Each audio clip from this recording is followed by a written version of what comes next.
Welcome to the world of science fiction stories, and don't forget to like, share, and subscribe my channel. Enjoy the listening. Alien professor assigns students to build a signal tower, but human constructs a global network.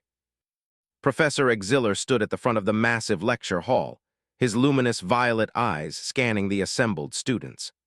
The Galactic Academy's brightest minds sat before him, representatives from nearly a dozen intelligent species, all eager to prove their worth in one of the most challenging engineering courses in the entire quadrant.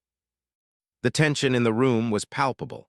Every student knew that today's assignment would not only determine their final grade, but also serve as a practical test of their problem-solving abilities. The professor, a tall and slender being from the Zellian race, exuded an air of authority. His translucent skin pulsed faintly with an internal bioluminescence, shifting in color depending on his emotions. At this moment, his entire form glowed with a steady blue, a sign of calm but also of measured anticipation. He raised a three-fingered hand, silencing the hushed murmurs among the students. "Today," he began, his voice reverberating through the lecture hall, "you will be tested not only on your technical knowledge, but on your ability to apply it effectively. You will work alone, no teams, no external assistance. Each of you will be given the same task, but how you approach it will determine the outcome." Johnny West, the only human in the class, shifted in his seat. He had grown used to being the odd one out in most academic settings here at the academy, but he had long stopped letting it bother him. He had already proven himself capable of keeping up with, and sometimes outpacing, his alien classmates despite humanity's relatively recent entry into the interstellar academic scene. Professor Exiller pressed a button on his hollow desk, and a large schematic appeared in the air above him, rotating slowly. It depicted a barren, mountainous landscape with several key locations marked in glowing symbols. The students leaned forward in their seats, analyzing the details. "Your task is as follows," the professor continued. "You must construct a signal tower capable of transmitting a stable communication link across this terrain. The parameters are simple. The signal must be strong enough to reach the designated endpoint without interference, withstand environmental conditions, and operate autonomously once activated." Johnny frowned slightly, studying the schematic. The terrain was challenging: high altitude, erratic magnetic fields, and unpredictable weather conditions. A standard transmission tower might work, but only if reinforced against the harsh elements. However, the biggest issue he noticed wasn't the environment. It was the range. The distance between the starting and ending points was vast, far beyond what a single tower could reliably cover without immense power output. Professor Exiller clasped his hands behind his back. "You will each receive the same standard materials: a core transmitter, a set of modular components, and a limited supply of raw resources. The deadline is 48 hours. You will be judged on efficiency, stability, and innovation. This exercise mirrors real-world engineering challenges faced on frontier worlds. I expect you to think accordingly." The students immediately began whispering among themselves. The Virae, crystalline beings with a natural affinity for energy manipulation, murmured about refining the transmission wavelengths to maximize efficiency. The Telari, a reptilian race known for their architectural prowess, discussed reinforcement structures for extreme weather resistance. The Zelli, biosynthetic beings capable of integrating organic and mechanical components, debated using self-repairing materials to ensure long-term functionality. Johnny listened carefully, noting the different approaches being considered. It was clear that most of the students planned to build a singular, highly advanced tower, one that would be durable and powerful enough to maintain a stable signal despite the conditions. It was a logical solution, but something about it didn't sit right with him. He leaned back in his seat, thinking. A single tower, no matter how advanced, would always have a fundamental weakness. If the transmission failed due to interference, damage, or energy depletion, the entire system would collapse. There would be no redundancy, no fail-safe. The professor had given them only 48 hours, which meant there wouldn't be time to create backup solutions if something went wrong. That was when an idea struck him. What if he didn't build just one tower? Instead of relying on a singular, overpowered structure, he could create a decentralized network, smaller relay towers placed strategically to amplify and distribute the signal. This way, if one failed, the others would compensate, ensuring uninterrupted communication. It was a principle used in Earth's early telecommunications history, but it seemed none of the other students were considering it. Johnny's pulse quickened. The more he thought about it, the more it made sense. The challenge wasn't about brute force. It was about reliability, and reliability came from a system, not a single point of failure. Professor Exiller's voice cut through his thoughts. You will each have an assigned construction zone. Materials will be delivered to your workstations. You may begin as soon as you receive them. Good luck. The moment the professor dismissed them, the students hurried toward their designated areas, ready to start designing their towers.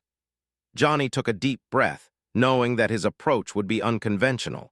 He wasn't even sure if it would work within the constraints of the assignment, but he was willing to take the risk.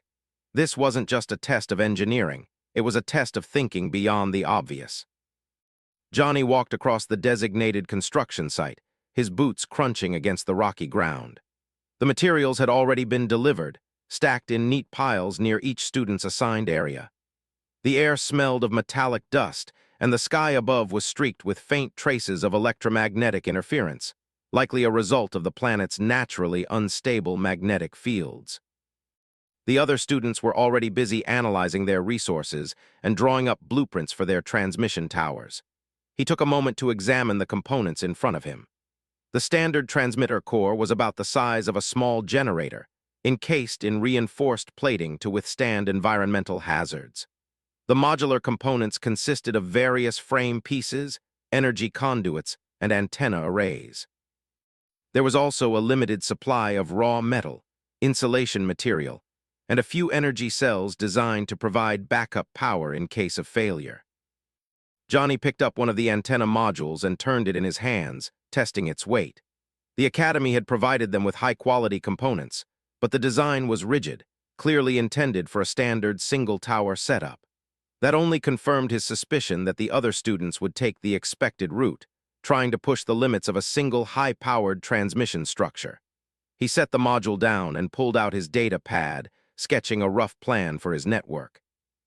The idea was simple in theory but complex in execution. Instead of a singular tower, he would distribute smaller relay stations across the terrain, each one reinforcing the signal of the others. The problem was efficiency. He had only a limited amount of power sources, and each relay needed to maintain enough stability to ensure continuous transmission. His fingers moved swiftly across the data pad, adjusting the positioning of each relay, calculating the ideal spacing between them. The main hub would act as a central processor, coordinating the signals and adapting to interference dynamically. If one relay went down, the others would automatically adjust to compensate. The challenge wasn't just building it, it was making sure it worked within the constraints of the assignment. A deep, rumbling voice interrupted his thoughts. "You're wasting time, human." Johnny looked up to see Zalter, a towering reptilian student from the Talari race. His scales shimmered under the artificial light of the work zone, his yellow eyes narrowing in amusement. He held a reinforced support beam effortlessly in one hand, his other arm already assembling the framework of his own tower. "You haven't even started building," Zalter continued. "You'll fall behind." Johnny smirked but didn't stop working on his design. "I'd rather build something that lasts than rush into something that collapses at the first sign of trouble." Zalter chuckled, his deep voice carrying across the construction zone. "We'll see if your slow approach holds up when the tests begin." He turned and walked away, his massive tail leaving a trail in the dust. Johnny ignored the remark and focused on refining his design. He had to account for power loss over distance, potential disruptions from the environment, and structural durability. Each relay had to be sturdy enough to withstand the elements but flexible enough to allow for adjustments in positioning. He started laying out the framework for the main hub first. The central station had to be the most stable component of the network, anchoring all the relays. He used the strongest alloy available for its base, securing it deep into the ground to prevent instability. Once the frame was in place, He installed the core transmitter, ensuring it had optimal exposure for signal distribution. From there, he mapped out the relay placements. Instead of evenly spacing them in a straight line, he positioned them in a staggered formation, taking advantage of natural rock formations for additional protection against strong winds. Each relay would be slightly elevated, allowing signals to pass unobstructed while minimizing exposure to interference. Time passed quickly as he worked. Other students had already started raising their towers, massive singular structures reaching toward the sky. Some used energy shields to reinforce their designs, while others relied on brute force, reinforcing their towers with layers of dense metal plating. Johnny didn't pay them much attention. His goal wasn't to compete in size. It was to create a system that wouldn't fail. By the time the artificial sun dipped below the horizon, he had completed 3 of the 5 planned relay stations. They were smaller than the main hub, but just as sturdy, each one carefully calibrated to amplify and redirect the signal. He ran a quick diagnostic on his data pad, testing the network's theoretical performance. The results were promising. The signal distribution was stable, power consumption was within acceptable limits, and the network adapted dynamically to simulated interference. It wasn't perfect. He still needed to fine-tune the energy efficiency to prevent unnecessary drain, but it was working. He leaned back, stretching his sore muscles. The other students were still working tirelessly, reinforcing their massive towers, unaware that their single-point designs made them vulnerable. He wasn't sure what the professor would think of his approach, but he was confident in one thing. This wasn't just a tower, it was the future of communication. As the artificial sun began its slow ascent over the Academy's designated testing grounds, Johnny took a deep breath and checked the relay network he had constructed overnight. The diagnostics from the previous evening had shown promising results, but he knew better than to trust preliminary data. Real-world conditions always introduced unpredictable factors, and he needed to ensure his system was prepared for any disruption before the testing phase commenced. He moved to the central hub, where the primary transmitter stood anchored to the rocky ground. The interface on his data pad displayed a steady pulse of energy, signaling that the core was stable. The relays were positioned exactly as he had calculated, their compact frames blending into the terrain rather than dominating it like the towering structures the other students had erected. His fingers moved across the interface, running a secondary test. This time, he introduced environmental variables, simulated electromagnetic interference, minor fluctuations in atmospheric density, and random energy spikes. The relay network adjusted automatically, rerouting signals through alternate pathways whenever a relay station encountered interference. He nodded to himself. It was working. Then a warning flashed on his data pad. Relay 2 was experiencing signal degradation. He frowned and turned toward the station in question. From a distance, it looked intact, its slim structure standing at an optimal angle to receive and transmit signals. He walked briskly across the uneven ground, approaching the relay while scanning the diagnostics. The power output was lower than expected, not critically low, but enough to affect overall network efficiency. He knelt beside the base of the relay, checking its energy cells. The output regulator was struggling to maintain stability under prolonged operation. He exhaled sharply, realizing the flaw. His network was designed for redundancy, but he hadn't accounted for the energy distribution being uneven over time. The second relay was compensating for minor inefficiencies in the others, leading to premature power drain. He pulled out his toolkit and opened the maintenance panel. Adjusting the output manually was an option, but it wouldn't solve the problem long-term. He needed to rework the energy flow, balancing the load across all relays without overburdening any single unit. His mind raced through possible solutions. The relays already had built-in regulators, but they operated independently. If he could synchronize them, allowing the entire network to distribute power dynamically rather than each relay working in isolation, it would create a self-sustaining system. He accessed the relay's control node, bypassing the default settings. With a few adjustments, he linked its power regulation to the central hub, creating a shared energy pool rather than isolated units. The change was subtle but crucial. Now, instead of Relay 2 struggling under excess demand, the network itself would balance the load dynamically. He stepped back and initiated another test. This time, the output stabilized. The warning on his data pad disappeared, replaced by a steady energy reading across all relays. He allowed himself a small smirk. The flaw wasn't in his design, but in how the relays interacted. Now that they worked as a true network rather than independent towers, they could sustain themselves indefinitely as long as they had a minimal power source. Satisfied, he returned to the central hub. The other students were making their final adjustments, reinforcing their towers and preparing for the upcoming demonstration. He saw Zolter nearby, his massive frame silhouetted against the morning light as he inspected his towering structure. The Tulare student glanced at Johnny, his yellow eyes narrowing slightly. "Still playing with your toys, human," Zolter said, his voice carrying across the work zone. Johnny didn't rise to the bait. He tapped a few commands on his data pad, observing the perfectly balanced energy readings from his network. "We'll see who's playing when the tests begin." Zolter let out a low chuckle but said nothing more. He turned back to his own work, adjusting the reinforced plating on his transmission tower. Johnny noted the sheer size of the structure. It was impressive, but it also looked inflexible. If anything disrupted the tower's signal, the entire system would fail. That was the difference. His network didn't rely on a single point. It was a living system, adaptable and resilient. He checked the time on his data pad. The test was scheduled to begin in less than an hour. Everything was ready. Now all that remained was to see how well his system would perform under real conditions. As the final preparations were completed, the students gathered near the designated testing zone. The artificial sun had fully risen, casting long shadows across the rocky terrain. A low hum of anticipation filled the air as Professor Exiller approached the central podium, his bioluminescent form glowing faintly with controlled excitement.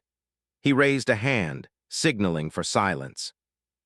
"The test will commence shortly," he announced. "Each of your towers, or in some cases networks, will be evaluated under real conditions. The objective is simple: maintain a stable transmission link between the designated points for the duration of the trial. However, unforeseen variables will be introduced to assess adaptability." Johnny adjusted the settings on his data pad, ensuring that the relay network was calibrated for immediate response. His modifications from earlier had balanced the energy load across the system, but now he needed to monitor for external interference.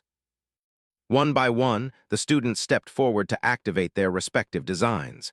The first tower to go online belonged to Zolter. His massive structure emitted a deep, resonating pulse as its transmitter engaged. A shimmering energy field surrounded the base, stabilizing the signal as it projected outward. Professor Exiller observed the readings carefully before nodding in approval.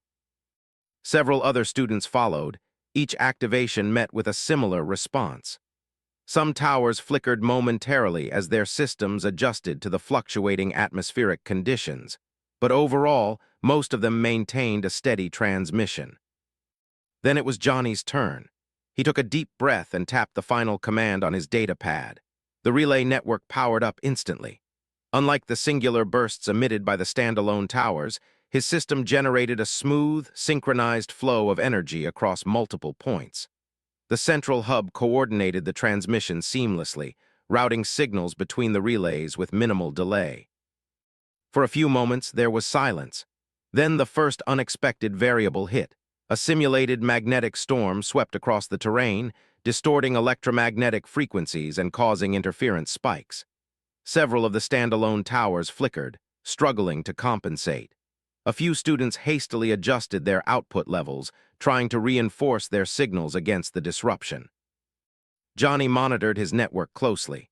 The storm disrupted Relay 3 first, momentarily lowering its output. Before he could intervene, the system adapted automatically. Relay 1 and Relay 5 adjusted their frequencies, compensating for the loss. The transmission remained stable. Professor Exiller's expression shifted slightly, his glowing eyes narrowing in interest. He made a note on his data pad before introducing the next variable. A controlled energy surge was released, testing the resilience of the power sources. Several of the larger towers struggled under the sudden influx, their power regulators unable to handle the spike.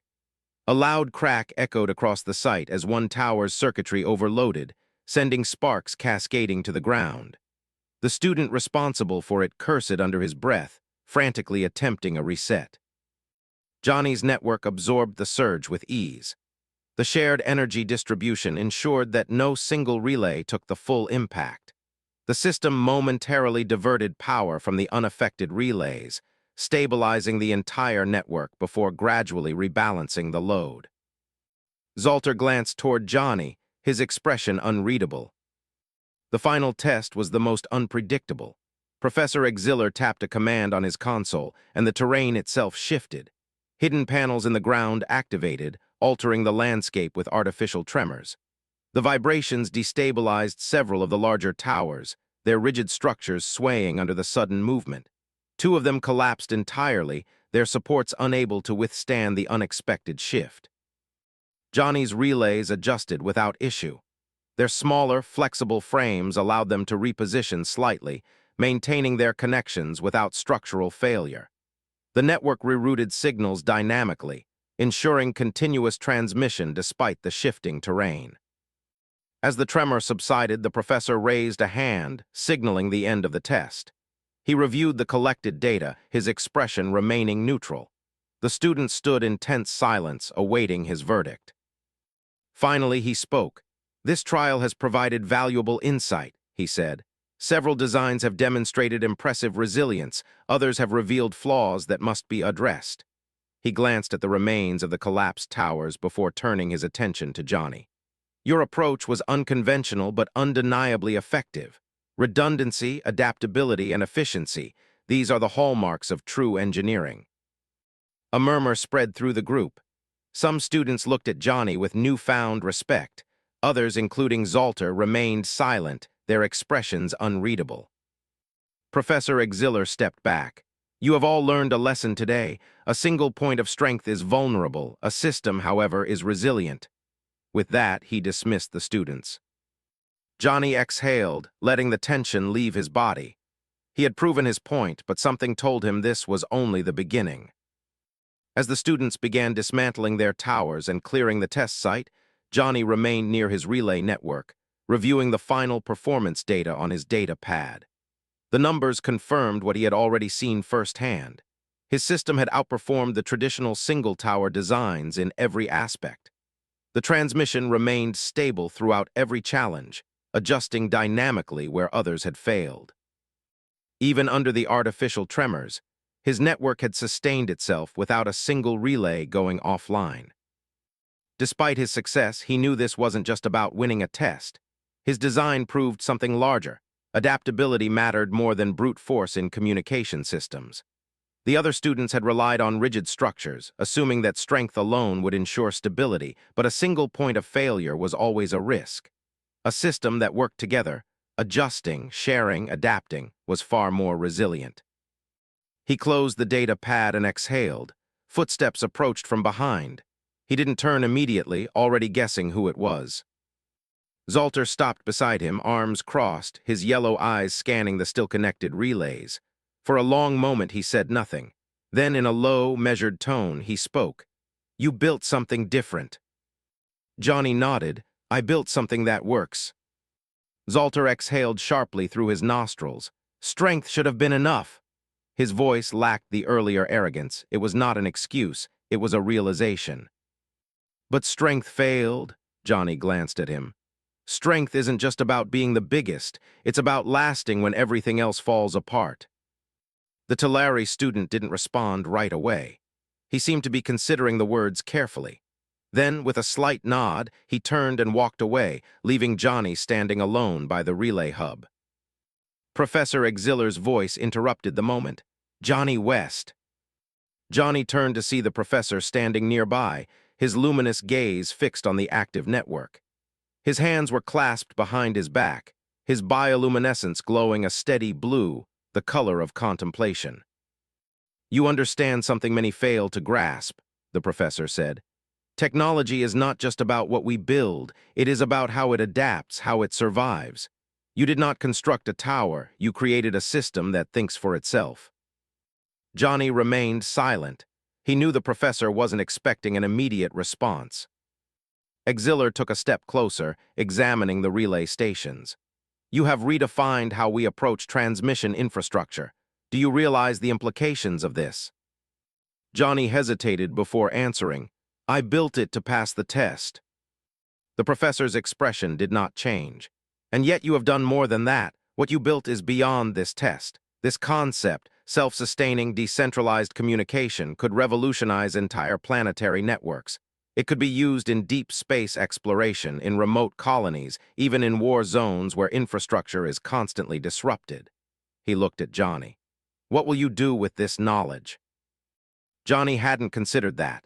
To him, this was just an assignment, a challenge he needed to overcome. But now, standing here with his design still active, still working flawlessly despite the test ending, he understood the weight of what he had done. He could dismantle the relays and walk away satisfied with his success, or he could take this further, develop the idea, refine it, present it to those who could implement it on a larger scale. He looked at the professor, then back at the relays. He had never set out to change anything, only to prove that there was a better way to approach the problem. But wasn't that how every real innovation started?